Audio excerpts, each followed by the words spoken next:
Oh hi, I'm Sans Handel with BC Bushcraft, and today we're going to be talking sharpening your basic bushcraft Scandinavian grind knife with a whetstone.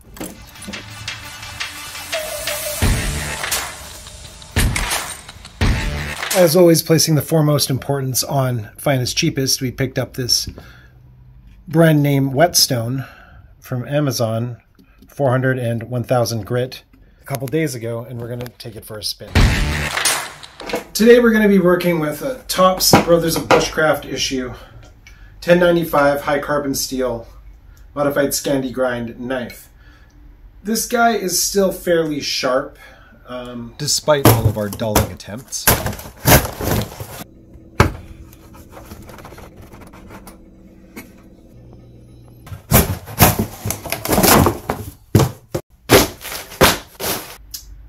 So we're going to run straight into the 1000 grit side of sharpening stone. 400 grit being more for coarse sharpen of damaged knives, kind of broken tip, nicks on the blade, or chips. 1000 grit side is for finishing and maintenance. So let's just jump right into that. You're going to need some paper towel, your knife, a bit of water, and your whetstone. This sharpening stone kit, which I'll include the link in the description if you're interested, also comes with an edge stabilizer, a flattening stone, which we really don't need. So, getting into the knife itself. If this type of sharpening is something that you're new at, you might want to consider just taking a marker and following the belly edge of the knife. Just color that in. Just like that. And you'll want to wet your stone just to give it a little bit of grease and negate a little bit of friction. The coarseness of the stone itself will do its work best in this way. I'm going to be focusing on the middle edge bevel on the knife itself. So putting the knife flat to the stone, you can see this gap here between the blade and the stone itself. So you just want to angle the blade up and just find that perfect little bevel. And then slide forward, and you should see the water sort of squeegeeing off that way. Go forwards, backwards, counting how many pushes and pulls back. You want to repeat the same on the other side.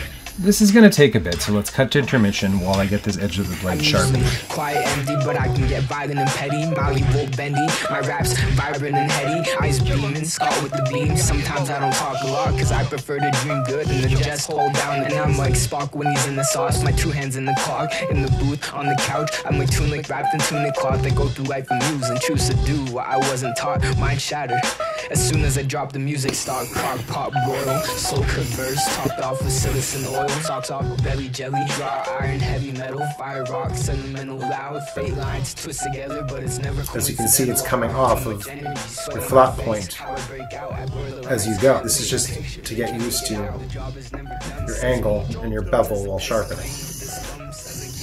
If you're doing it correctly, it should be removing all of that black mark on that section of the blade that you're sharpening. Like so. Now that you got this side good and sharp, with most of the marker remove it, you're going to flip sides, and you can switch to your left hand. A lot of people find this awkward. So what you could do if you do find the left side awkward is simply retain your right-handed drag and pull, and just pull towards you, finding your bevel, keeping it flat, and just drawing back and forth. Same amount of times you did on the other side.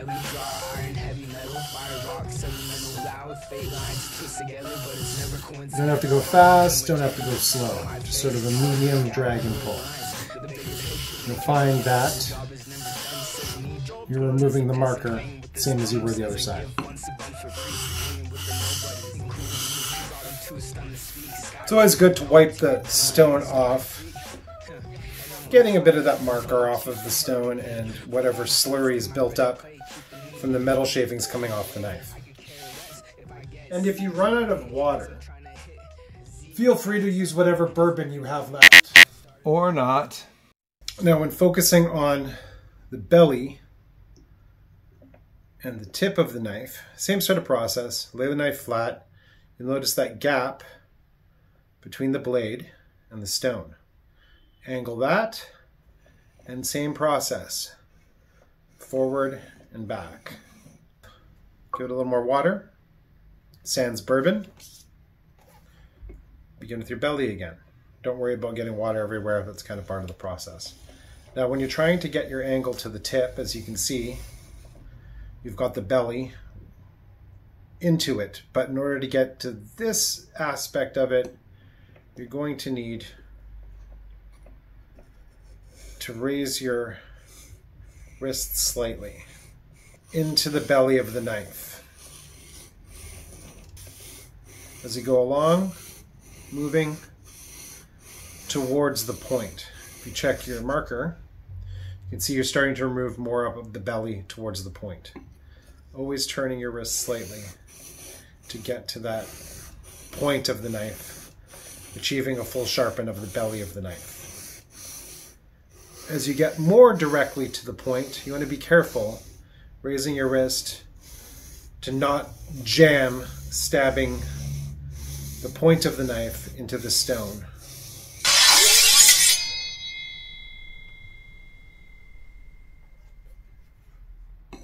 Switching sides, we're going to go with our left. Wipe some of the slurry off of the blade.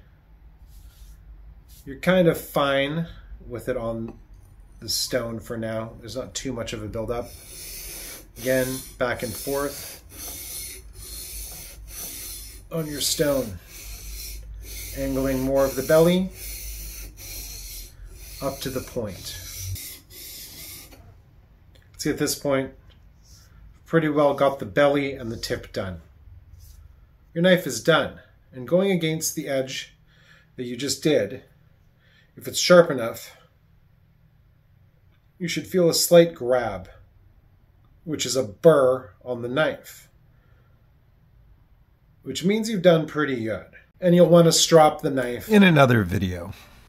And so knife edge test wise, you really don't want to just cut through the paper in general. You want to run along the top and get these nice little curls.